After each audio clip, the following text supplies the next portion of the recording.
वालेकुम दोस्तों आज हम बात करेंगे कि यूरिक एसिड जिन लोगों का बढ़ता है वो कौन कौन सी चीज़ें खा सकते हैं इजीली, वो बात करेंगे। यूरिक एसिड के मरीज खजूर खा लें, केला खाएं, कोई मसला नहीं, खुबानी खा सकते हैं, सेब खा सकते हैं, नाशपाती खा सकते हैं, खरबूजा,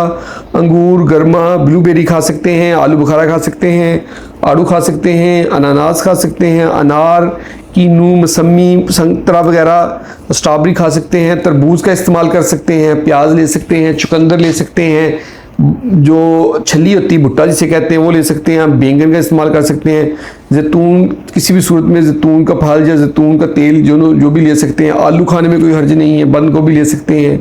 फूल गोभी ले सकते हैं, अंडे का इस्तेमाल कर सकते हैं, बादाम ले सकते हैं, खीरा भी ले सकते हैं, सलाद के पत्ते ले सकते हैं जिसको लेटस कहते हैं, लौकी जो है वो ले सकते हैं, मूली खा सकते हैं, गाजर, टमाटर और पास्ता खा सकते हैं, पनीर ले सकते हैं, रोटी और पुडिंग्स ले सकते हैं। और जो चीज़ें थोड़ी मकदार में लेनी होती हैं वो दुम्बे का गोश्त है वो थोड़ा लें, उसके अलावा मुर्ग का जो सीना है वो भी थोड़ी मकदार में ले सकते हैं। इसके अलावा दालें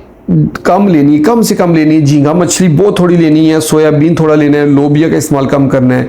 और जो खोलदार मछली होती है, मछली जो इसके ऊपर कवर होता है, खोल चढ़ा होता है, वो बहुत थोड़ी मकदार में लेनी है। और गाय का गोश्त बिल्कुल नहीं लेना, पाए बिल्कुल नहीं खाने, खमीर का इस्तेमाल बिल्कुल नहीं करना, खुम्बी बिल्कुल नहीं खानी, समुद्री मछली जो होती है सार्डिन्स वगैरह ये बिल्कुल नहीं लेनी, आर्गन मीट जिसमें कलेजी गुर्दे आते हैं वो नहीं लेने, और कोल्ड ड्रिंक्स बिल्कुल छोड़ देनी होती है। ये थी आज की हमारी वीडियो यूरिक एसिड की डाइट के ऊपर। होप आप लोगों को वीडियो पसंद आई होगी। अगर वीडियो पसंद आई तो उसको लाइक कर दें, उसको शेयर करें अपने दोस्तों के साथ, और हमारे चैनल को जल्दी से सब्सक्राइब करें ताकि आपको हेल्थ से रिलेटेड अच्छी अच्छी वीडियोज़ मिलती रहें। बहुत बहुत शुक्रिया।